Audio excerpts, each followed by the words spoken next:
Salut les riders, salut à tous, c'est Aurélien Machu et aujourd'hui on va faire une dernière vidéo parce que j'y tiens sur le FIS.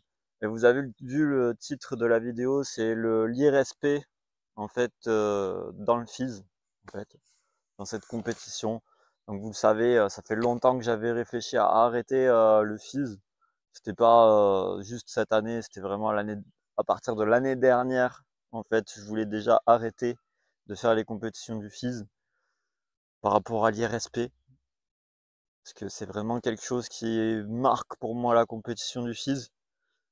Et en FIS expérience de Thonon l'année dernière, c'est ce qui m'a le plus marqué.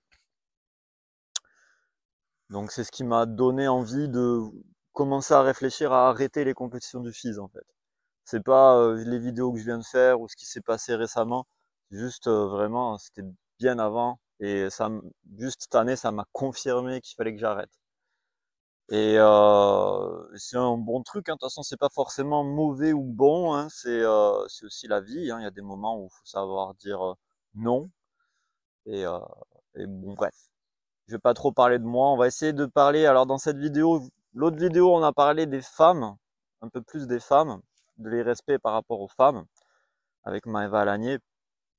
Et il y a certains, enfin, il y a Armel qui m'a envoyé un commentaire et qui m'a dit, oui, elle a marqué ça sur son profil. Ben, j'ai envie de lui dire ça. Si elle regarde cette vidéo, c'est, comment dire, ça justifie rien de toute façon. C'est-à-dire un speaker qui dit une fois Miss Tampax, ok, ça peut passer parce que oui, elle a fait une pub pour Tampax.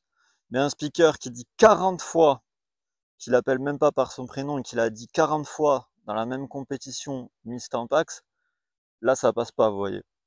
Il y a un degré quand même. Et même sur le podium, comme j'ai dit dans la vidéo, ils l'ont appelé Miss Tampax. Donc voilà, c'était juste pour répondre à Armel. Ça ne justifie pas de l'appeler Miss Tampax et ça reste toujours irrespectueux. Même si elle a fait des pubs et qu'elle a été égérie un petit peu, ça ça change rien.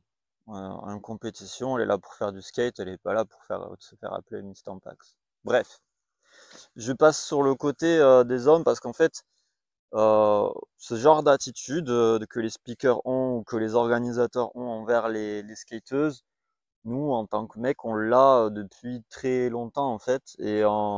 Je l'ai pu le constater quand j'étais en 2016, justement, quand Maëva elle a gagné. C'était la première année, je crois, que je suis venu, si je me souviens bien. Je crois que oui. C'était la première année où je suis venu. On m'avait beaucoup envoyé de messages à l'époque pour que je vienne à la toute première édition, parce que j'avais participé en fait au fait que le skate revienne au FIS. J'étais un des lanceurs, on va dire, de l'idée. Euh, Parce qu'en fait, ça y était avant, ça y était plus pendant des années, et puis en 2012, pour resituer les choses, j'avais incendié, envoyé des messages sur Facebook en incendiant l'organisation du FIS, parce qu'ils avaient intégré les trottes. C'était la première année d'intégration des trottes freestyle, c'était à la mini Aspin. Il n'y avait pas encore de compétition, ils avaient fait juste une compétition en mini Aspin, avec une team, je crois qu'ils avaient invité la team Razor à l'époque, avec des gars d'Angleterre ou des trucs comme ça, qui faisaient des premiers flares en mini.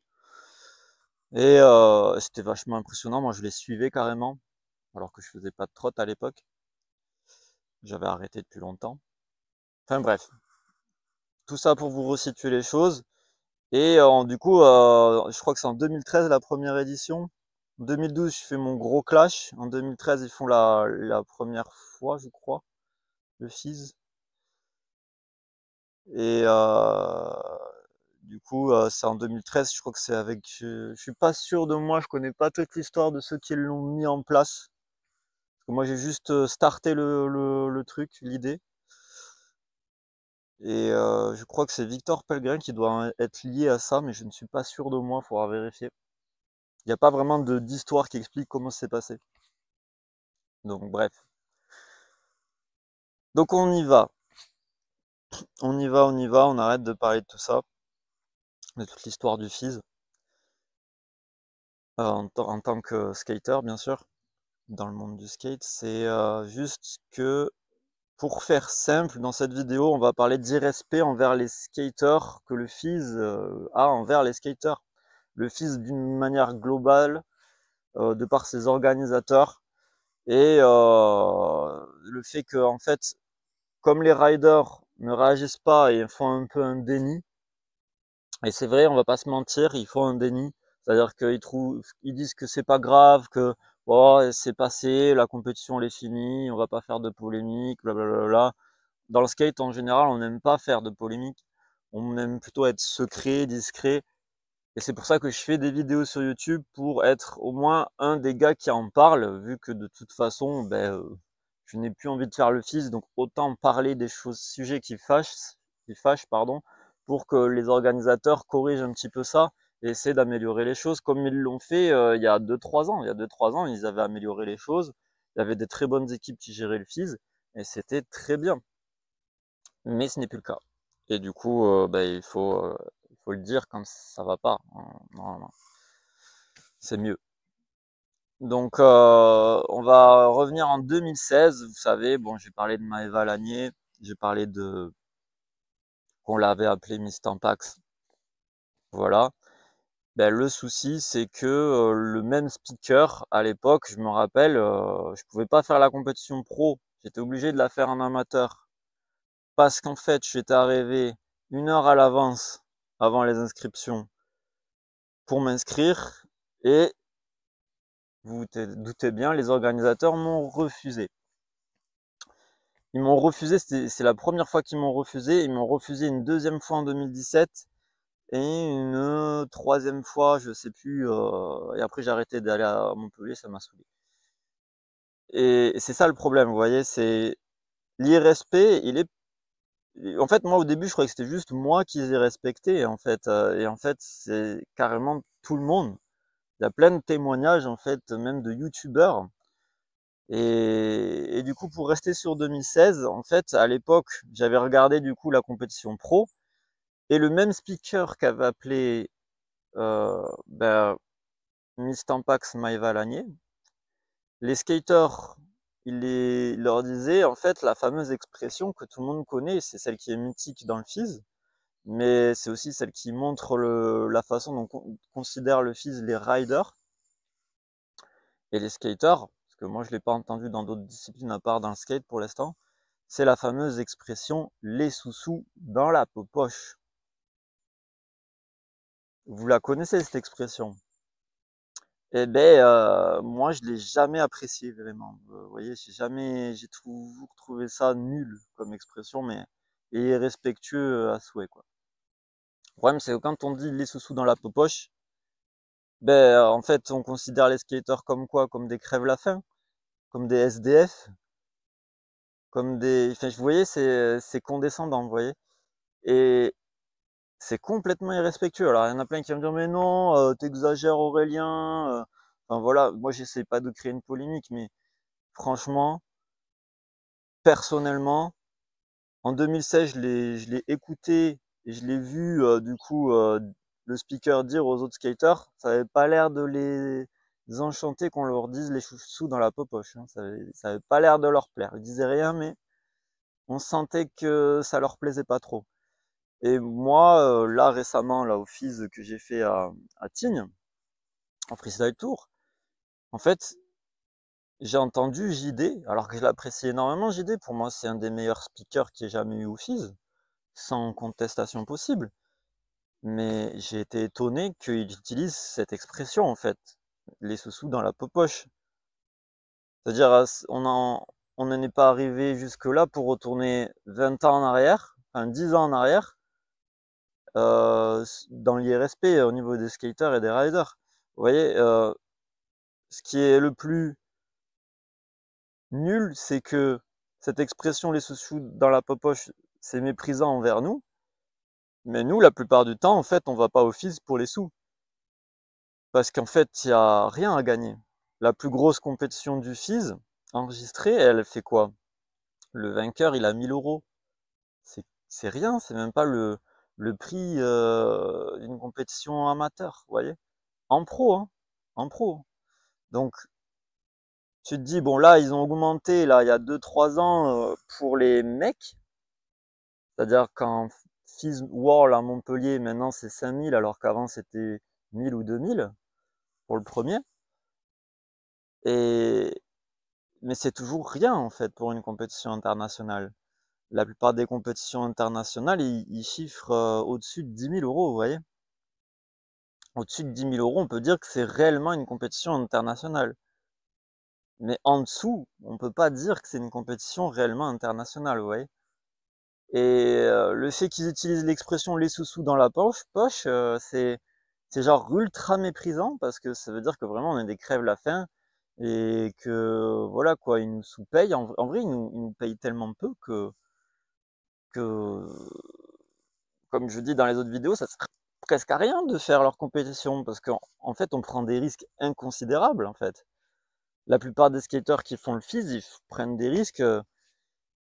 Je trouve ça limite inutile, vous voyez, de prendre autant de risques juste pour avoir 2000 balles. Tu risques de te briser la jambe pour 2000 balles. Non, mais faut arrêter. Autant ne rien faire, c'est mieux. Juste pour quelques minutes de gloire, où les gens après ils vont oublier. Non, non, non, clairement, c'est genre, et en FIS Freestyle Tour, on est carrément 10 fois moins payé, vous voyez. C'est 100 euros pour le premier max, 150 euros là cette année. Les autres années c'était 250 euros, c'était déjà pas beaucoup, hein. Donc vous voyez, et le fait d'utiliser en plus cette expression, de nous baisser les salaires et en fait, enfin les salaires, les prices pardon, et de nous dire, ben les sous-sous dans la poche, tu vois. Mais on a quoi dans la poche? J'ai envie de dire, on a rien dans la poche. Et c'est vrai en vrai. C'est ça le pire, c'est qu'ils nous donnent tellement rien, mais ils nous donnent peu. Et après, en fait, par exemple, sur le stand du fils de Tignes, il y a eu un cash for tricks la veille de la compétition parce qu'il a plu, donc ils ont fait un cash for tricks en mini. J'ai gagné quoi? 20 euros. Et en fait, les gars de la table des juges, ils m'ont vu avec quelques billets. Ils m'ont dit, wow, t'as gagné beaucoup. Et du coup, ils ont surenchéri en disant, ben bon là, tu te tais maintenant, parce que j'avais envoyé des mails avant de faire les vidéos que vous avez vues. J'avais envoyé des mails pour en fait le faire de façon secrète et puis cordiale, vous voyez, au niveau du fils. Donc j'ai envoyé un mail, et puis après j'ai envoyé un mail pour Vojani, parce que j'ai vu que ça allait pas du tout.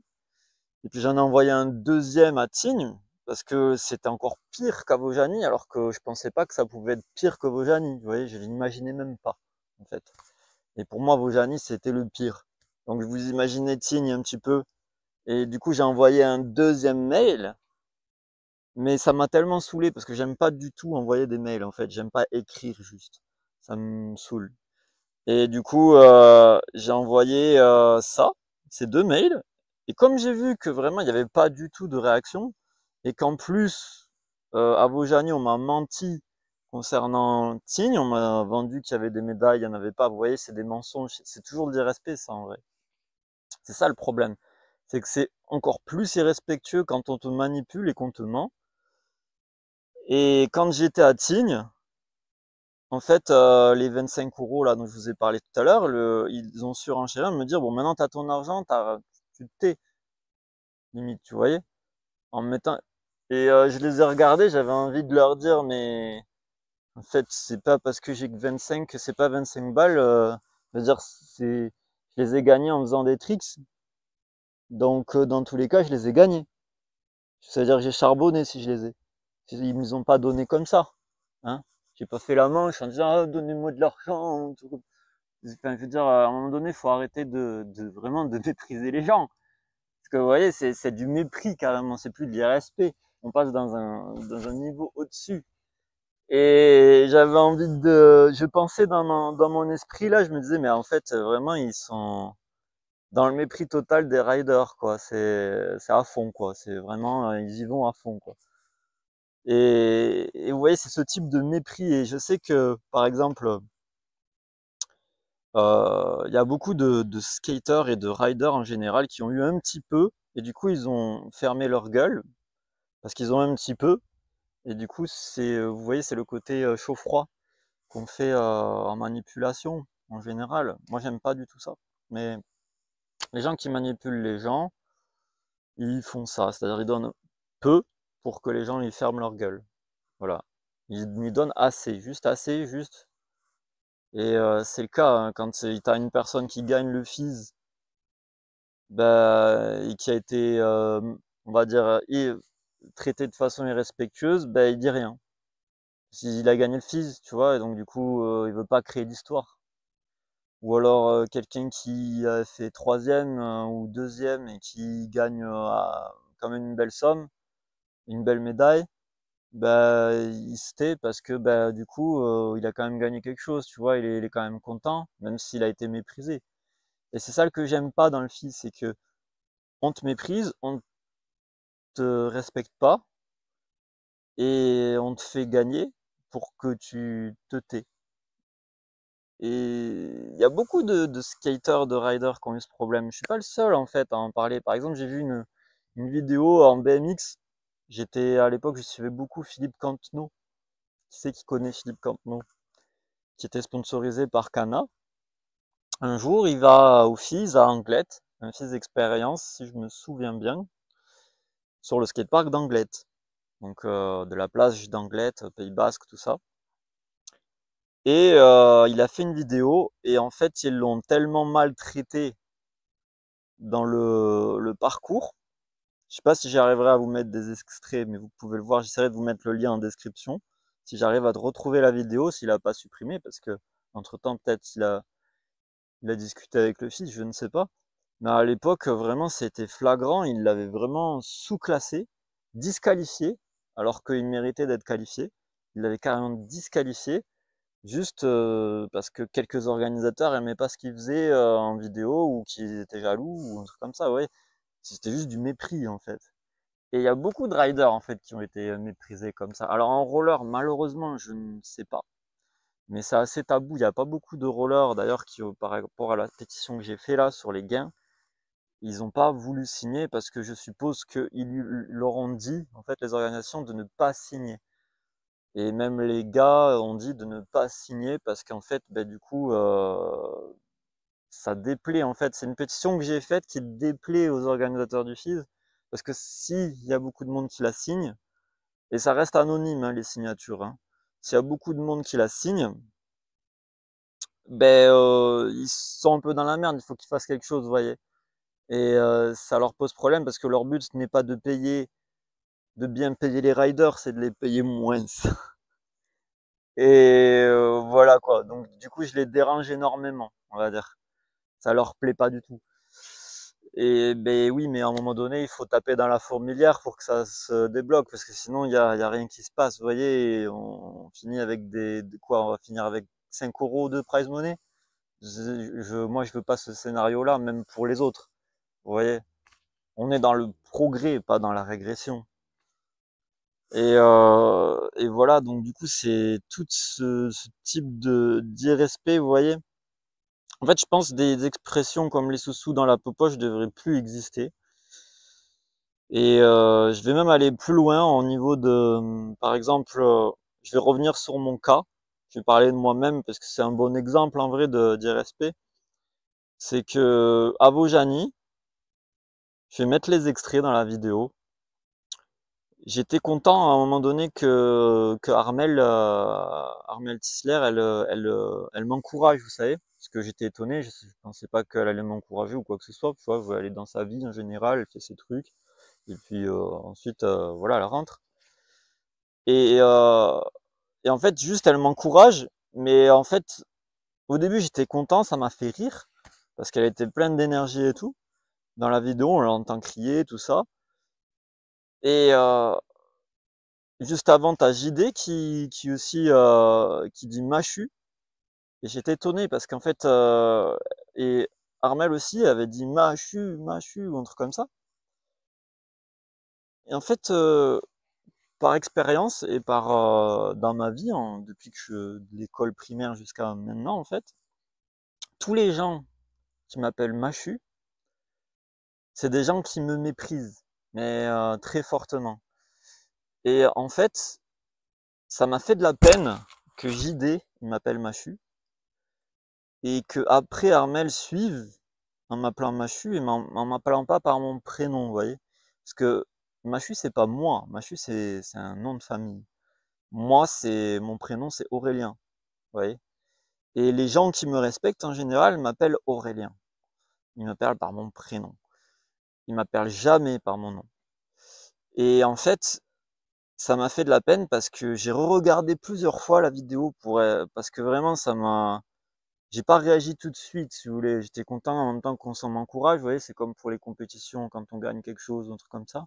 J'étais content qu'on m'encourage, mais qu'on m'appelle Machu, ça m'a pas fait plaisir, c'était vraiment irrespectueux, tu vois.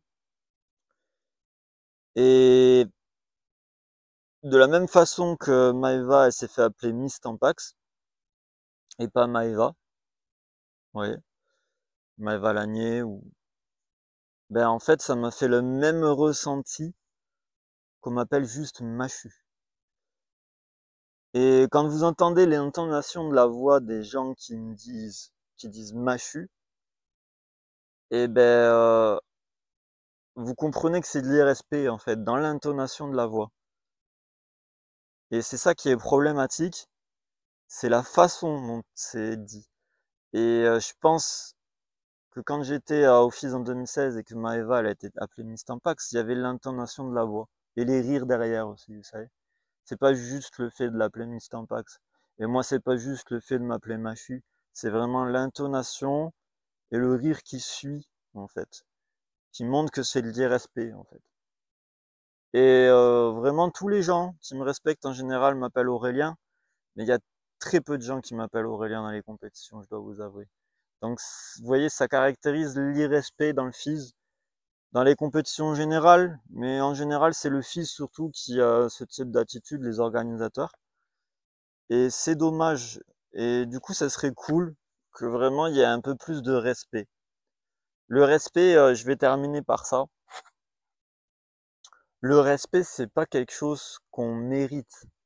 C'est pas un mérite, on doit pas le gagner. C'est pas de la crainte, le respect. C'est pas quelque chose où il faut qu'on le gagne comme un trophée. Il y a déjà les compétitions, pour ça, on n'a pas besoin d'en rajouter, vous voyez. Le respect, en fait, c'est un dû.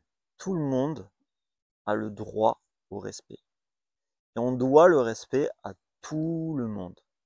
Vraiment, quand je dis on doit le respect à tout le monde, c'est un dû le respect. C'est vraiment, c'est pas juste. Il y en a plein qui vont dire mais non, tu te gourres Aurélien, s'il te respecte pas, c'est parce que tu le mérites pas.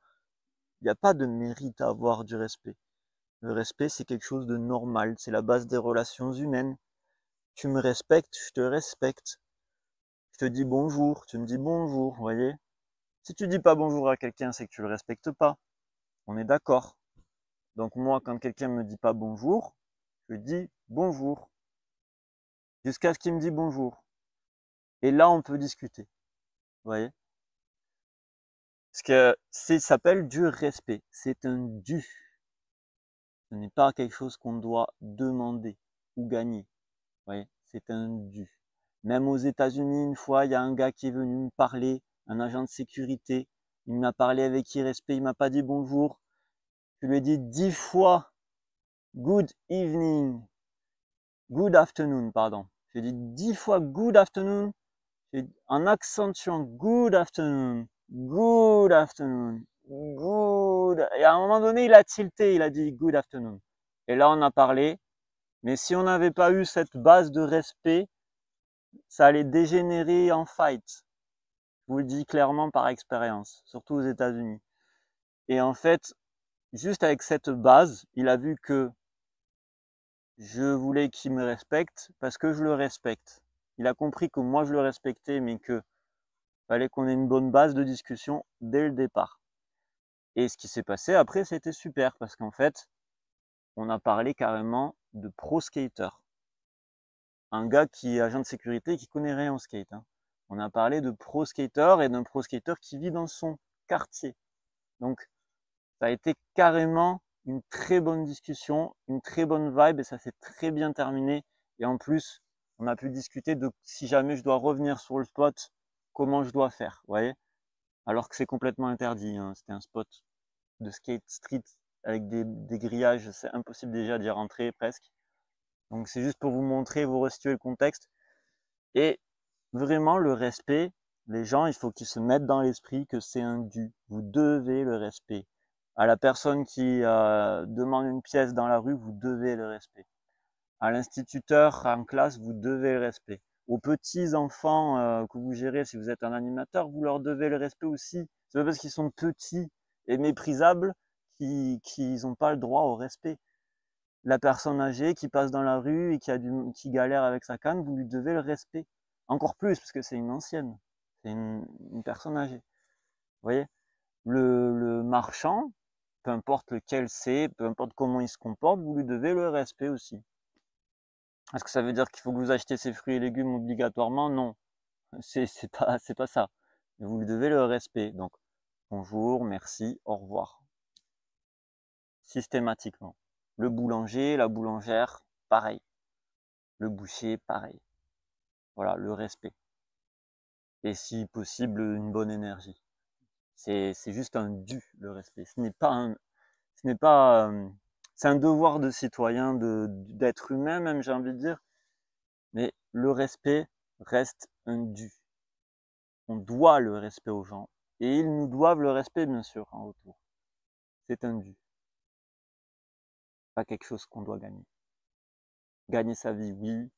Gagner une compétition, oui. Mais le respect, ça ne se gagne pas, c'est un dû. C'est un devoir de donner du respect aux personnes, et c'est un dû de le recevoir. Alors, les gens nous doivent le respect. Voilà. Parce que le respect n'est pas condescendant, le respect n'est pas ascendant, c'est le respect, c'est ce qui met à plat les choses et qui permet d'un individu à l'autre d'être traité de façon égale. D'être traité de façon égale, tout simplement.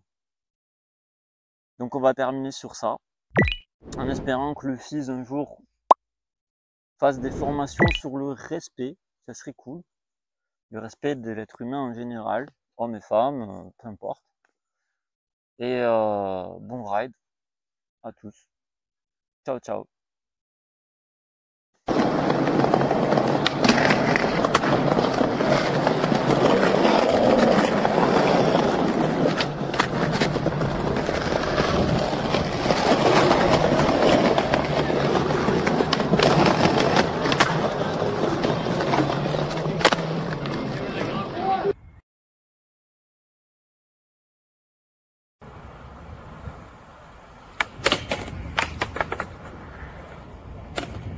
Oh, ça ne slide pas. Mais comment trouver la solution? Prends donc une Volcano Craft Wax.